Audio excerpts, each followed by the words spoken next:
Vamos lá, estamos retornando aí, quem está conosco pela internet, seja bem-vindo aí na nossa aula. Estamos falando sobre 1 Coríntios. Você pode assistir o primeiro bloco na minha linha do tempo e agora pegar o segundo bloco aqui ao vivo conosco, tá bom? Vamos para a mensagem do livro. Vocês estão vendo como é importante cada detalhe antes de ir para a leitura do livro? Com toda essa informação, quando você for para a carta, na leitura, você já tem uma visão panorâmica da carta. Isto é introdução às cartas paulinas. Aqui nós não estamos estudando as cartas detalhadamente, porque não dá tempo. Se fôssemos estudar uma carta dessa, 16 capítulos, ia ficar 6 meses estudando uma carta dessa. E olhe lá, entendeu? Então aqui nós estamos o quê? Introdução às cartas. Então a gente tendo acesso a esse conteúdo de introdução às cartas, a gente, quando for ler as cartas, tudo está mais claro. Vamos lá. 2:1 aí, a mensagem. A igreja é o corpo de Cristo. Para Paulo, o corpo de Cristo não é simplesmente uma figura. A igreja é, de fato, um corpo. No aspecto espiritual, místico, ela é um corpo, certo? E que não tem como ver. No sentido local, está aqui. E no sentido espiritual, onde ela está? Onde tiver crente, o corpo de Cristo está. Por isso, é visto como um corpo místico espiritual. Sim. No sentido simbológico, sim. Ela é o corpo do Cristo ressuscitado. Isto é, por meio dela, Cristo vive e age no mundo. Aí está em capítulo 12, do 12 ao 13, 27. É inaceitável, portanto, que haja divisões na igreja. As várias partes do corpo trabalham juntas para o bem-estar do corpo inteiro. E cada parte tem a sua função indispensável. Por isso que ele vai trabalhar essa questão dos membros, vai trabalhar a questão do partidarismo e depois usar o corpo como uma figura para explicar para ele que não existe parte do corpo mais importante do que outra. Certo? Não existe. Qual parte do corpo é mais importante do que outra? Não tem parte mais importante. Tudo no corpo é importante, certo? Você pega o dedo do pé, é interessante que você pega o dedo maior do pé. Quando alguém perde o dedo maior do pé e fica só os 4 menores, ele não tem o mesmo equilíbrio de antes. Ele não tem. Para ele se colocar de pé, ele não vai ter aquele equilíbrio que se tem quando você pisa, você está lá o dedão lá, você pisa, você sente. Você tem um equilíbrio. Tira um dele, pega um desses dedos para ver, né? Perde este dedo para pegar as coisas, perde esse dedo aqui para você ver. Então, Paulo vai tentar usar essas partes do corpo para mostrar para os crentes que todo mundo é importante no corpo. Se lá no Antigo Testamento os sacerdotes, os levitas, todos aqueles que trabalhavam na parte religiosa, os reis eram importantes, uns eram mais importantes que outros. Na igreja como corpo de Cristo, não existe ninguém mais importante do que outro. Todos somos iguais. O Evangelho, ele nivela a humanidade que se converte a Cristo. Todo mundo que se converter a Cristo é nivelado, certo? Por exemplo, a pandemia nivelou todo mundo. Quem pode pegar a doença? Rico, pobre. É lógico que os pobres sempre vão morrer mais. É coisa óbvia. Porque o pobre precisa pegar trem, o rico vai de carro, vai de helicóptero, ele consegue mandar o gerente abrir a empresa e ele fica em casa, lá na sua fazenda. É comum, mas todo mundo morre. Aí morreu aí o repórter de Rodrigo aí, agora o esportista, recentemente. Era um camarada que estava na mídia. Então as doenças da pandemia nivelou todo mundo. Ninguém escapa. Aí você vê que o ser humano, é besteira o ser humano querer pensar que ele é mais importante do que o outro. Não tem ninguém mais importante do que o outro. Todos somos iguais. E na igreja, na definição paulina, sobre o corpo de Cristo, ele vai trabalhar de maneira muito mais forte. Não há macho nem fêmea, não há judeu nem gentil, não há bárbaro nem grego, ignorante ou sábio. Todos somos um em Cristo Jesus. Se existe liderança, Efésios 4:11, 5 ministérios, esses 5 ministérios existem por causa da igreja. Eu só existo porque vocês estão aqui. Quem é maior aqui? Vocês são maiores e eu sou menor.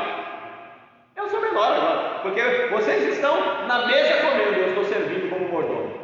Aí entra o que Paulo diz: cada um vos considera como dispenseiro, oicônomos, ou ruperetas, remadores de baixo, ou como diáconos, servos que fazem serviços braçais, né? E aí vai. Cada palavra, ou dulos, como escravos. Essas 4 expressões do grego é que resume o ministério pastoral, missionário, de mestre, né, pastor? O senhor só é professor de escola bíblica porque tem aluno, para ensinar. Senão o senhor não precisaria existir como professor. Então é bom a gente entender as cartas Paulinas por causa disso. Pregadores envaidecidos, né? Eu não gosto muito, respeito o pessoal aí na internet que coloca aí no seu Facebook, pastora, eu não gosto de colocar, eu não gosto, sabe, eu não sei, sou um pouco cri-cri nesse sentido, respeito quem coloca, fica bravo comigo não, né? Mas até coloquei um texto de Paulo lá de Romanos 1:1, né? Paulo, servo de Jesus Cristo, chamado para ser apóstolo. Primeiro, Paulo coloca sempre o servo primeiro, o dulos primeiro, o ruperetas primeiro, o icônomos primeiro, né? Sempre o servo, depois o título. Porque o apóstolo, ele só é apóstolo porque primeiro ele é servo. Quem primeiro não for servo, não vai ser apóstolo. Então eu não gosto desse negócio de ficar colocando título, né? Porque parece que a gente está querendo mostrar para as pessoas que a gente é alguma coisa que eles não são. Parece que a gente sente a necessidade de mostrar para as pessoas o que nós somos. Jesus Cristo disse: e vejam as vossas vozes, que resplandeça sobre vós, que resplandeça sobre os homens a vossa luz, e vejam as vossas boas obras, e glorifiquem o vosso Pai que está no céu. Como que as pessoas têm que ver a gente? Através das nossas obras, através do que eu faço, não pelos meus títulos. Os meus títulos, eles não me resumem. Os meus títulos não dizem quem eu sou. Os meus títulos são apenas adjetivos que eu uso para tentar mostrar uma coisa que talvez não seja. Pode ser que a pessoa seja mesmo, mas eu preciso trazer o título primeiro para depois dizer quem eu sou. Eu vivi uma época na Assembleia de Deus 20 anos atrás. Se você chamasse um pastor de irmão, o pessoal ficava bravo. Chama de irmão não, é pastor. Ele não é irmão também? Eu confesso, pastor, que eu acho, entre aspas, assim, eu acho muito estranho, porque o membro, só porque é amigo do pastor, não tem a reverência. Acho respeito. Como o meu pastor, não, é o fulano de tal, só porque é amigo. Eu sei.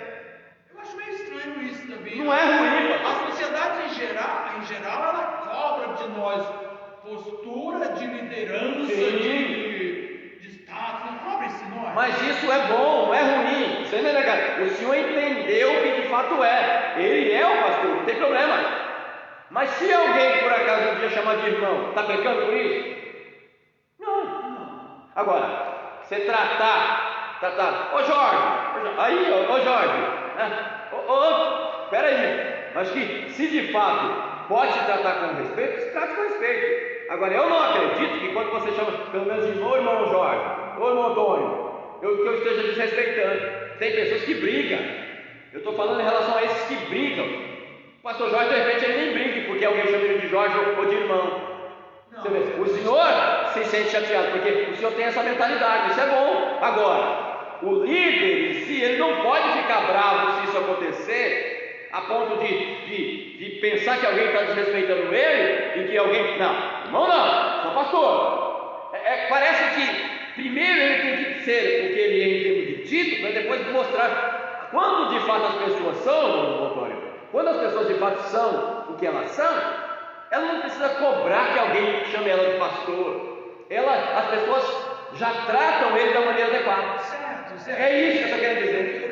Eu quero entender, porque eu acho tão simplório, mas eu acho tão importante uma palavrinha tão diminutiva para a nossa sociedade. Sim. Servo. servir para nós, acho que é uma coisa ridícula, ridículo. absurda, porque eu não tenho que servir ninguém, eu quero ser servido, não é assim. E eu acho isso muito pesado dentro da igreja. Porque a igreja não consegue entender o conceito de servo. Por isso que eu falo. Vocês perceberam que eu uso muito a palavra conceito? Significado é o que o dicionário diz. Conceito é aquilo que a gente entende como determinada coisa. Esse celular. Se eu for para o celular, eu pego definição de celular no dicionário. Vai estar lá o significado. Mas eu quero conceituar. Conceito é a minha maneira de ver, é a minha maneira de entender, a minha descrição sobre aquilo. Então, quando eu falo conceito, quando eu uso a expressão conceito, eu uso no sentido de que a igreja precisa entender o conceito de servo. O que é ser servo de fato, de acordo com a Bíblia, de acordo com o dicionário, seja o significado. Você vê, tem 4 palavras no grego, pelo menos as 4 que eu conheço. Pode ser que tenha mais? Ruperetas, dulos, oicônomos, diáconos. Entendeu? Essas 4 palavras têm um peso muito grande. Diácono. Se chama alguém de diácono, ele pensa que é pouca coisa. A expressão diácono, ela tem uma super... E sabe o que é interessante? Eu estava dizendo isso ontem, minha esposa estava lá na aula, estava falando sobre... Ontem, não sei se foi ontem? Terça-feira não, segunda-feira. Isso, eu fiquei bravo. Questão do servo, servir. Culto a Deus é serviço. Culto a Deus não é blá blá blá, mãozinha para cima, lá. Isso não é culto. Isso é um momento de louvor e adoração. Tanto na verdade teve um presbítero lá que disse que louvar é verbalizar elogios a Deus, e adorar é reconhecê-lo como Deus. Um músico que nós temos lá. Isso é crente. Isso é crente. Isso. Olha aí. Louvar é verbalizar elogios a Deus. Agora, adorar é reconhecer Deus como Deus. É servi-lo. Eu até citei Abel e Caim. E atentou o Senhor Deus para Abel e para a sua oferta. Mas para Caim e para a sua oferta não atentou o Senhor. E eu até disse lá na aula aqui: quem primeiro não é uma oferta a Deus, quem primeiro, se eu não for primeiramente uma oferta a Deus, tudo que eu tenho não presta para Deus. Nada. Eu vou dar R$1.000 de oferta. Para Deus não significa nada. Vai servir para quê? O pastor Jorge comprou uma mesa, mas em termos de adoração a Deus, não serve para nada. Mas se a vida dele já é uma oferta para Deus, tudo que ele tiver também é oferta. Aí Jesus fazendo analogia para a mulher que deu uma moeda. Isso, deu uma moedinha só. A maior oferta foi de quem? Não foi de quem deu ouro, 1 denário, 10 denários. Foi a mulher que tinha uma moedinha. Por quê? Ela deu tudo o que tinha. Foi uma oferta de coração. Os outros deu o que sobrava. É lógico que o contexto ali é um específico, mas se a gente entender o conceito de adoração na Bíblia, sempre foi serviço. E da onde vem a palavra serviço? Diaconós. Todo crente tem que ser um diaconós em termos de adoração. O pastor Jorge está precisando que alguém, uma cadeira que quebrou, está isso aqui, de repente o Antônio tem uma máquina de solda, está isso aqui, tal. Às vezes não precisa nem o pastor Jorge pedir. Se eu venho aqui, se eu só pego autorização, pastor, eu estou indo lá na igreja, eu vou soldar lá umas 2 cadeiras que está precisando. Na verdade, isso aqui quem faz é o Isaías. Isaías. Não, só estou usando exemplo. Isso é serviço. Isso é serviço, isso é adoração. Soldar uma cadeira é uma adoração. Quebrou um vidro, isso aqui. Pastor, eu vou tirar a medida daquele vidro lá e vou lá no vidraceiro pedir para ele colocar. Isso é serviço. Visitar, o pastor Jorge está trabalhando, está de plantão, isso aqui. Tem um irmão que está precisando e tal. O esposo morreu, a filha morreu, isso aqui. O pastor não tem como celebrar o velório, isso aqui e tal. Com quem o pastor pode contar para fazer isso? Isaías. É um serviço, isso é serviço. Isso é adoração. Agora, tem um povo que vem de domingo à noite. Eles vão vir o quê? Não estou dizendo que eles não adoram a Deus, mas de repente a gente vai tentar olhar o adorador somente naquelas 2 horas de culto, né, que ele canta e tal, né, e louva, olha lá, vamos no momento de adoração, a gente diz, mas será que é? Tem pessoas que de fato vai prestar uma adoração, uma elogio a Deus, vai subir ao trono da graça, mas tem uns que não vai nem subir, porque a vida dele não é compatível com o que ele diz. Mas por outro lado também tem uns que vêm toda semana e não louva a Deus também, né? E aquele que vem um só domingo, Sim. esse louva a Deus. Porque é a vida que fala. É a vida que fala. Jesus diz: pelo fruto se conhece as árvores.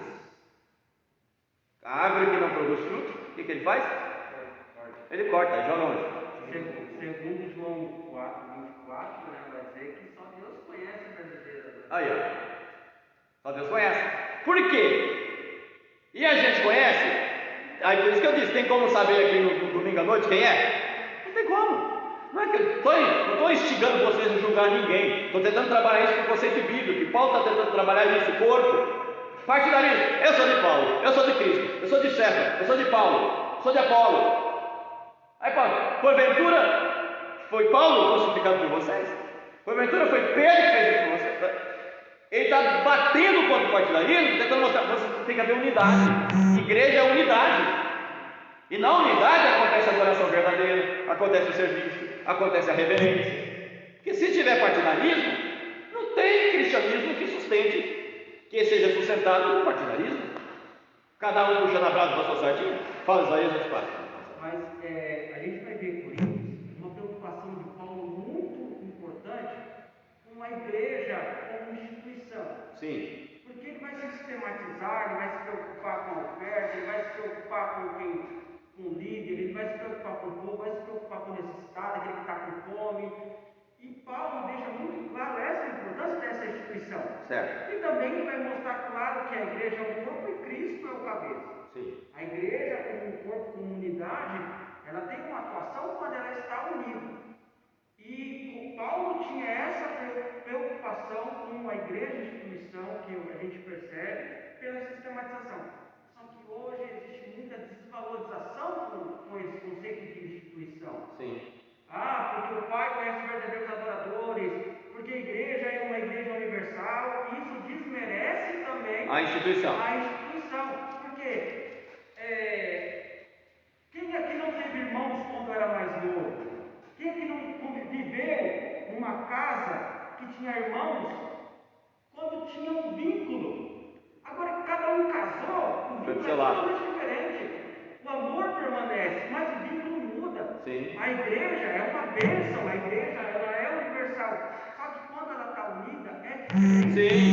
E eu acho que essa desvalorização do conceito de instituição é porque não entende o verdadeiro valor. Sabe o que é interessante, Isaías?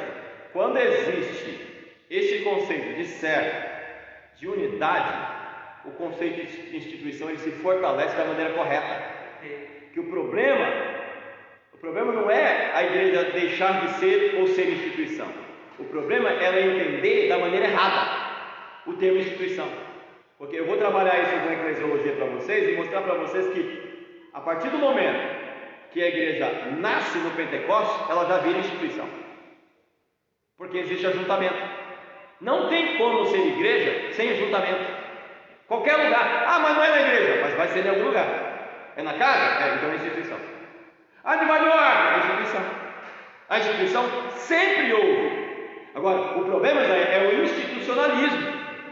Porque essas pessoas que também só vêm no domingo à noite, que não se importam em fazer nada, elas estão institucionalizadas. Eu tenho que ir lá para a igreja, eu tenho que estar lá para o pastor me ver, aquilo. Aí você fortalece um lado e enfraquece o outro.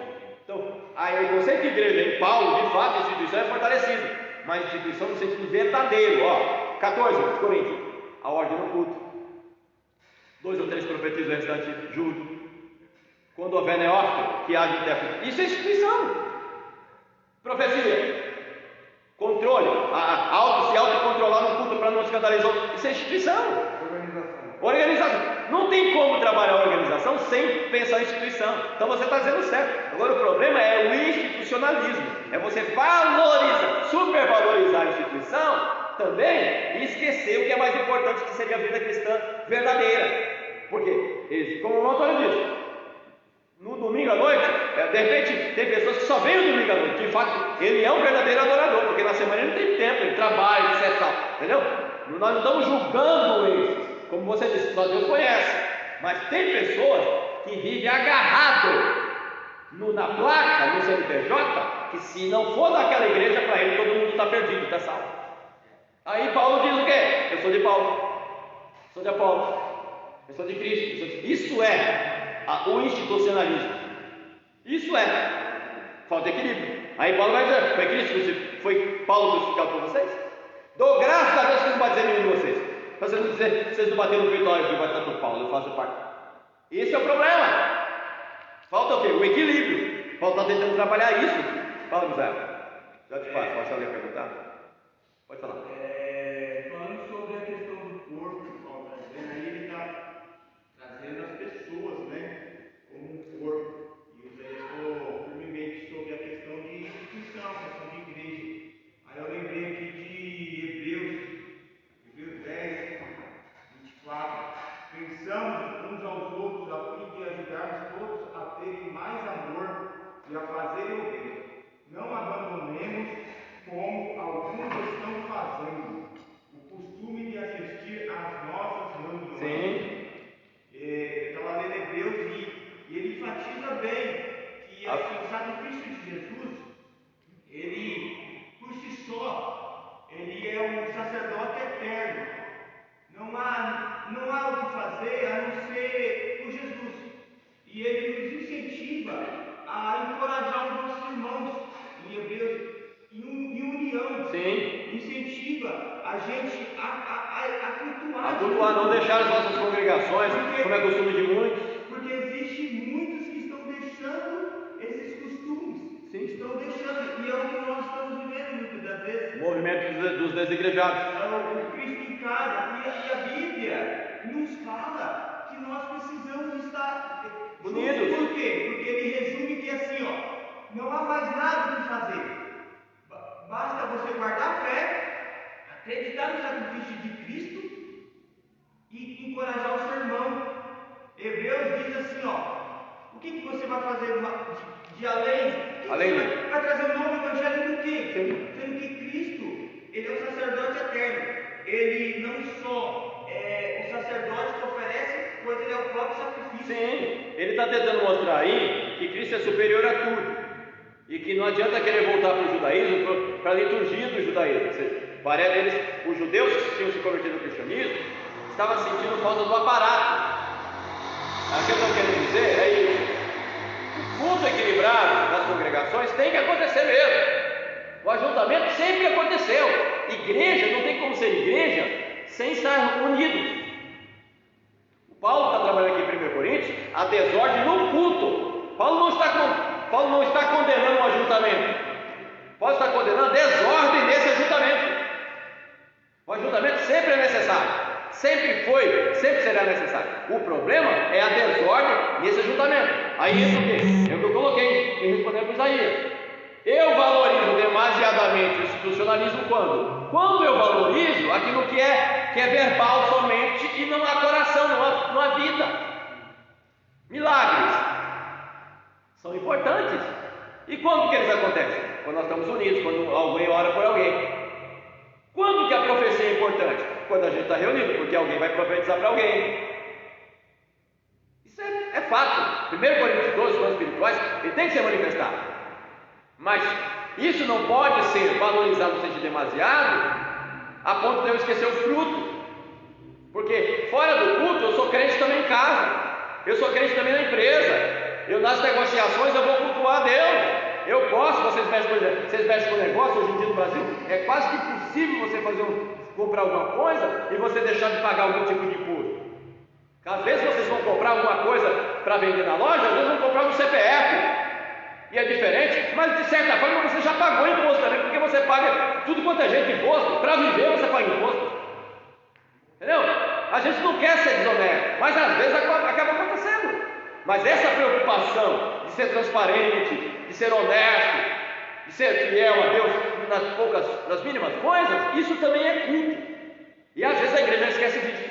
Paulo vai trabalhar isso, a imoralidade. Como que vocês conseguem acatar no meio da igreja um afilhado se relacionando com a madrasta? E quem é que fica sabendo disso num culto? Ninguém fica sabendo. Alguém tem que denunciar, o pastor tem que ir lá e resolver a situação. Mas Paulo estava distante. Eu tenho que ouvir pela boca dos outros. Vocês são tão espirituais, que vocês não conseguem resolver isso? Está vendo, Isaías? Essas questõezinhas que às vezes não acontece aqui, acontece fora daqui. E também tem que ser resolvido. Eu admiro o Micton. Digamos que você tem uma loja, Isaías, tal. Vamos aqui, hipoteticamente falando, tá? Digamos que você não fosse amigo do Misael com isso aqui, que você quebrasse a sociedade com isso aqui, tivesse que resolver um problema na justiça. Ou um irmão na igreja, você levar o outro na justiça, será que não pode se resolver a ponto de não precisar levar na justiça? Paulo está tentando trabalhar isso. Somos irmãos. Nós vamos julgar os anjos caídos e não temos a capacidade de julgar uma causa tão pequena. É isso, essas questões que Paulo vai trabalhar. Imoralidade. Não conseguiam distinguir o que era o verdadeiro sacrifício de Cristo, estavam querendo voltar aos sacrifícios pagãos. Pessoas fracas na fé. Chegava na casa de um vizinho, alguém convidava, olha, Marcelo, eu convidava o Marcelo, você quer? Ele se converteu, tudo, mas não deixa de ser meu amigo, eu sou descrente. Vamos na minha casa, Marcelo, já está na minha casa? Marcelo, não quer fazer descrente e tal, e vai. E o Marcelo sabe que eu sou pagão, sou idólatra. E o Marcelo que veio naquele caminho, sabe que normalmente as comidas são sacrificadas aos ídolos. Então, aí, ele senta na mesa, ele fala, meu Deus do céu, essa carne Davi deve ter sacrificado, sei o que, e tal. Aí, Paulo vai dizer o quê? Comei tudo quanto vos colocar à mesa, sem nada questionar. Isso acontece aqui? Não, acontece lá fora. Então, Paulo está tentando mostrar isso para ele. Poxa, se vocês de fato tiverem como isso, vocês vão chegar no açougue e vocês vão questionar. Qual açougue que você compra carne que não tem a Cida? Que não tem o Jorge? Que não tem o Guido? Você vai questionar o açougueiro? Você sacrificou essa carne aqui para aqui São Jorge? Ou você simplesmente pede o que? Dá 1 quilo de acém. Dá 1 quilo de carne moída. Você chega em casa, o que você faz? Você ora a Deus e come. Questõezinhas básicas. É essas questões que às vezes falam. Isso não acontece aqui. Paulo vai trabalhar essas questões, vai trabalhar a questão do culto também. O culto também está na pauta de Paulo. O culto aqui, que acontece aqui. 1 Coríntios 12, como se comportar com os dons, qual a importância de cada dom. 1 Coríntios 13, agora vos mostrarei o caminho mais excelente, o caminho do amor. Que ainda que eu fale a língua dos homens e dos anjos, onde é que eu falo a língua dos homens e dos anjos? Aqui. Ainda que eu profetizasse, mas se eu não tivesse amor, onde se manifesta? Onde é que você manifesta normalmente o amor que você tem pelos outros? Lá fora, em casa. Está entendendo? Culto aqui, mas lá eu não amei. O que esse culto aqui significa? Sino que tine, metal, que não tem significado nenhum. É isso que ele está tentando associar o culto aqui com aquilo que é importante lá fora. Eu tenho que ser aqui o mesmo que eu sou lá em casa, na empresa, diariamente, nas minhas negociações e etc. Entra a questão que o Misael colocou de a influência que vem de fora. Sim. No caso, Paulo está tentando tirar a influência que vinha de fora. Isso, é isso mesmo. Eles estão num ambiente cultural onde a cultura pagã, religiosa, comercial, filosófica é totalmente contrário do que a fé em si. É isso que ele está tentando mostrar. Tanto que é que se não me engano, Atos 18, quando ele chega lá, eles não aceitam ele, né? Sim. E aí ele sacode a poeira e sai, fala assim, já que vocês não querem me ouvir, eu vou pregar. Isso para os judeus. Para os judeus. Sim, mas na sinagoga. Sim. Aí veio Sim, isso mesmo. E aí, Eu vou para os gentios. Isso, aí foi para os gentios e ficou nos Sim, gentios. sim. Né? Aconteceu. Eles não queriam E é para essa igreja que ele escreve. É para esse povo que ele escreve. E deve ser por isso que ele voltou. Assim, peraí, aquele povo lá vai me ouvir. Está entendendo? Na segunda viagem ele foi. Aí entra, de novo, Isaías. Eu mandou antes, tinha levantado a mão aquela hora? Foi você ou o Marcelo? Acho que foi o Marcelo, ele falou. Aí de novo, Isaías. Tem culto existe culto de doutrina aqui? Culto de ensinamento?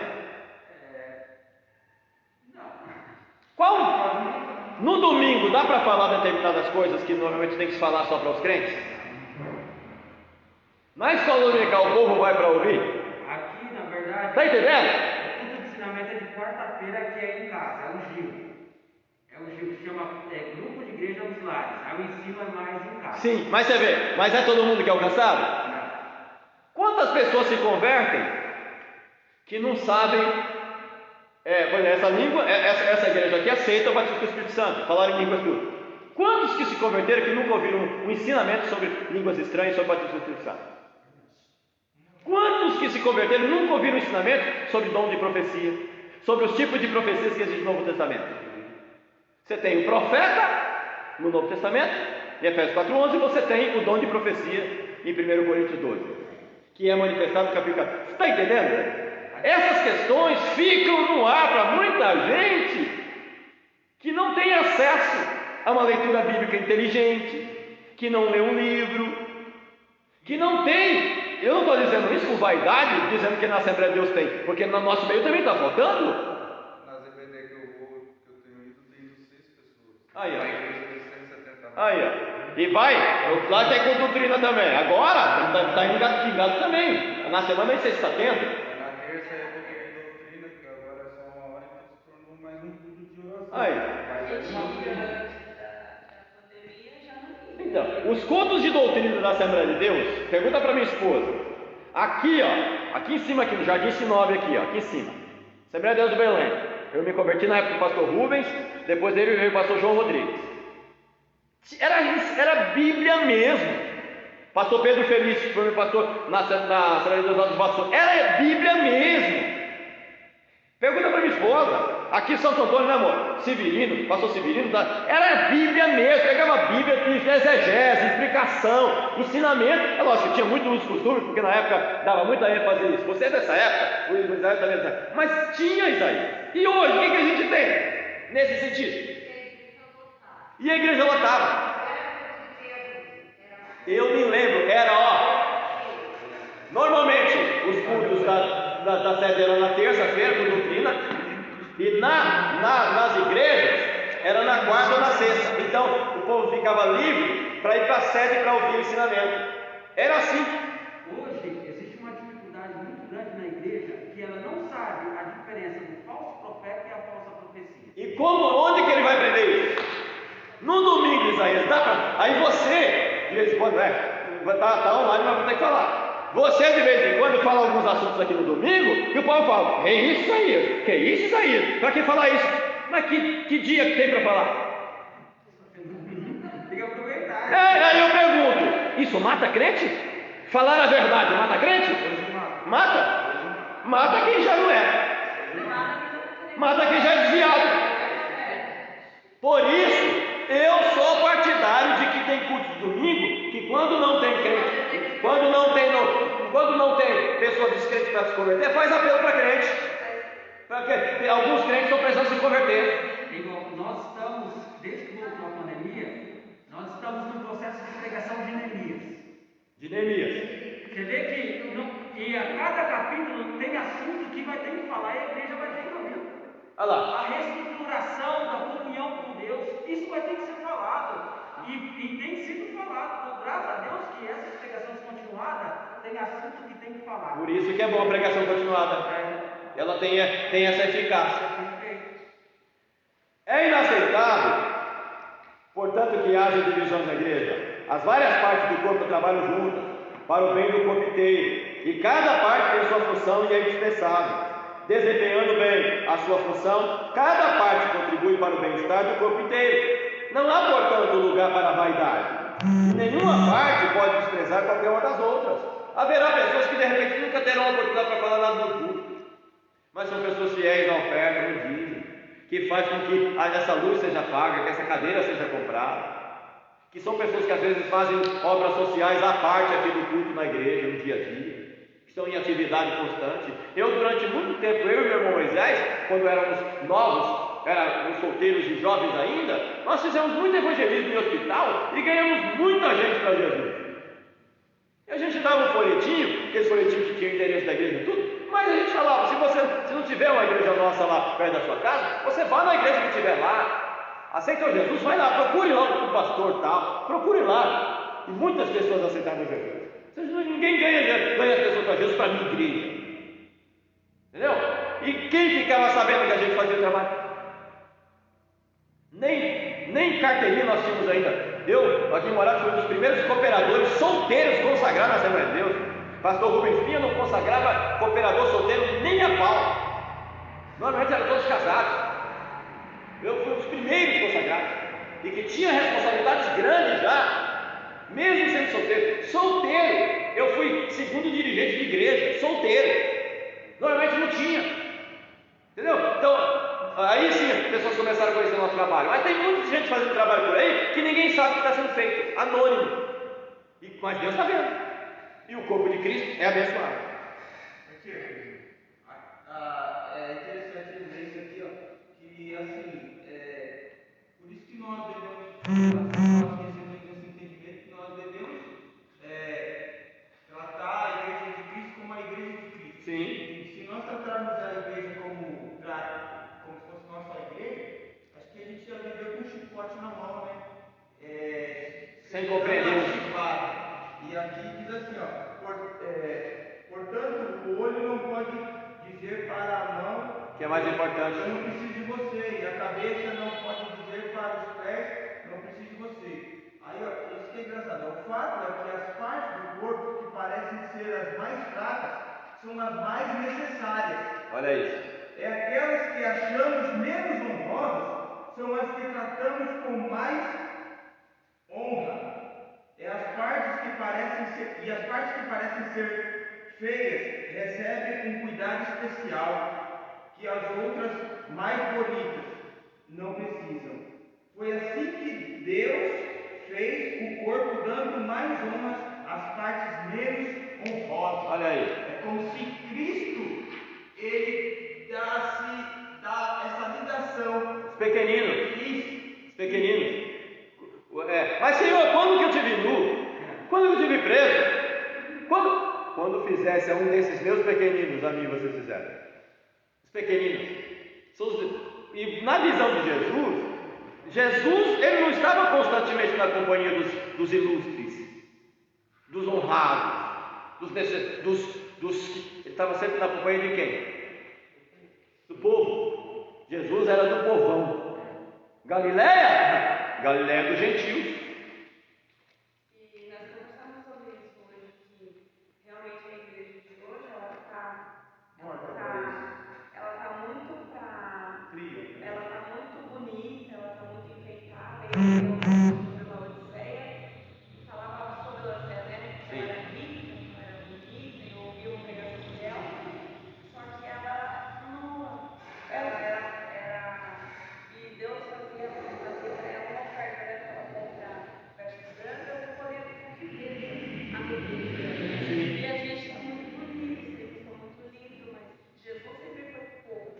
E a gente não começa o povo, porque a gente tinha pessoas do mesmo nível do conhecimento da gente para lá, para dialogar, para poder conversar. Do que de fato acrescentar. Não tem mais os gadarenos. É verdade. Não tem mais aquelas pessoas que estão ali na beira da estação, pessoas que estão drogadas, pessoas que possivelmente, se você falasse que Jesus ama ela, vai ver. Mas sabe o que é interessante, irmão? Tem gente que vai lá e faz. Tem gente que vai lá e visita a igreja. Entendeu? Ou seja, são os anônimos. Eles não têm título, não têm carteirinha, não tem nada, mas eles estão lá fazendo. Por isso que é importante aí, se for para o Misael, Deus está vendo. Nós não podemos esquecer que um dia aquele era a gente. É, isso. Com certeza. A gente já esteve assim, por mais que nós não fôssemos drogados, nós éramos pessoas que desprezavam.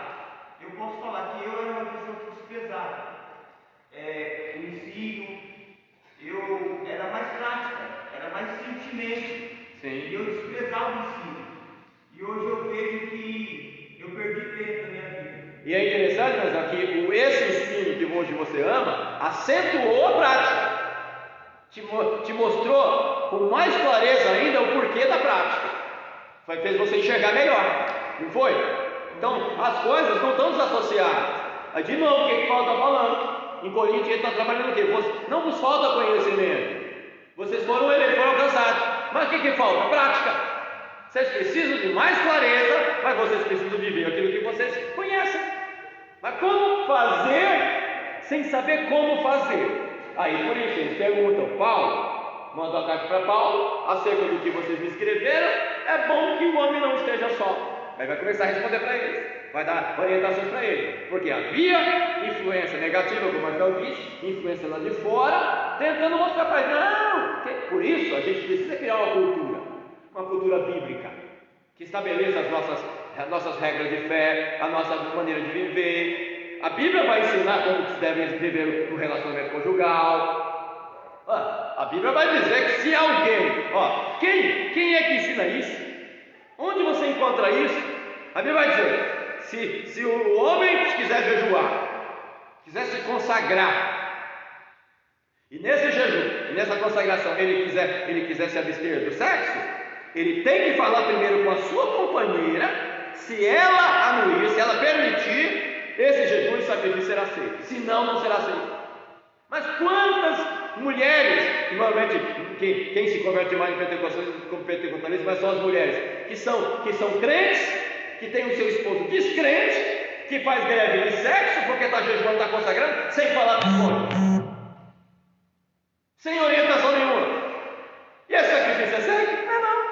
Esse jejum é aceito? Lógico que não é, porque não houve a permissão do cônjuge. Está entendendo, irmãos? Olha as coisas que a Bíblia fala, tudo está lá. Falta a gente fazer o quê? Ler, examinar, né? Aí de novo Jesus, errais por não examinar, porque cuidais dela, ter a vida eterna, e são elas que de mim testificam. Está faltando isso, né? Só para fechar, você tem a variedade de dons, já falamos bastante a respeito disso, né? Que lá tinham todos, não faltava nenhum. O problema era o quê? Ordem.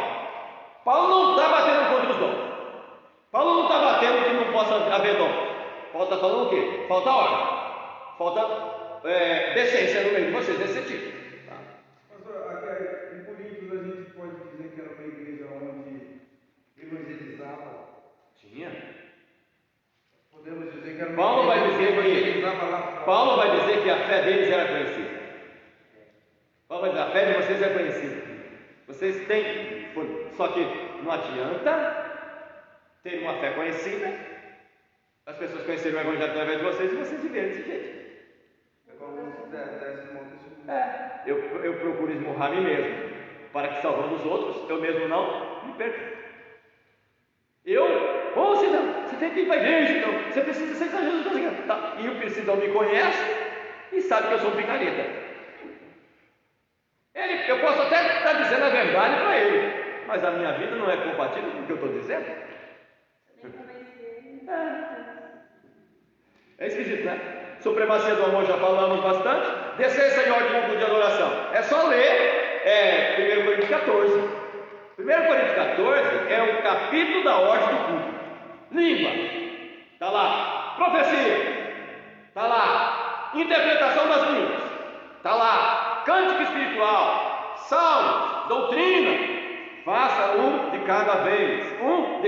Você tem culto que a igreja sem membro, o poder de Deus pentecostal está caindo, está sendo poder. Um profetiza, assim diz o Senhor, e outro lá, assim diz o Senhor. Parece que vira aquela confusão, né? O pastor está tentando pregar, o outro está profetizando lá, vira uma bagunça. Paulo está querendo dizer, se chegar um novo convertido no meio de vocês, se chegar um descrente no meio de vocês, o que ele vai dizer? Na nossa linguagem hoje seria o quê? Está tudo doido. Esse povo é doido. Esse povo é maluco. Por quê? Porque até mesmo na manifestação do Espírito Santo, o Espírito Santo ele é ordeiro. Ele é. O Espírito profeta está sujeito ao profeta. E esse Espírito do profeta não é o Espírito Santo. Está em letra minúscula. É o próprio Espírito do profeta. Seriam as emoções, as minhas emoções, os meus impulsos. Quem de fato é maduro na fé, aí de novo o Misael falou, eu vos alimentei com leite. Por que Paulo está usando a expressão de leite? Porque vocês são crianças, vocês não conseguem comer alimento sólido ainda. Quem é criança não consegue distinguir as coisas.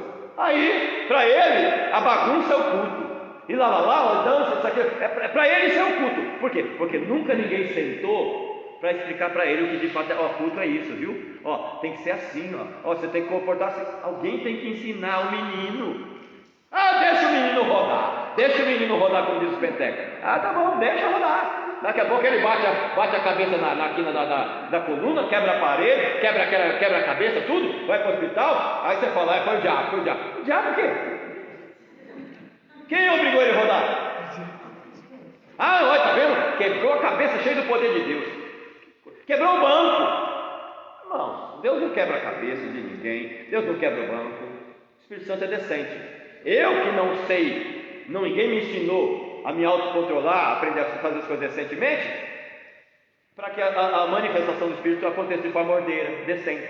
Paulo vai trabalhar sobre isso também, entendeu? 1 Coríntios 15, que é o último capítulo, de fato doutrinário, ressurreição, está aí na Bíblia. E o capítulo 16, saudações, e Paulo se despede dos seus irmãos lá. Na aula que vem, eu não vou pegar data, lugar, tal, porque vocês podem ler e já entender essa questão da data, do lugar onde foi escrito, está tudo clarinho. Aula que vem, já vamos direto para 2 Coríntios também, porque 2 Coríntios vai continuar ainda, o chicote ainda vai continuar na mão de Paulo, tá bom?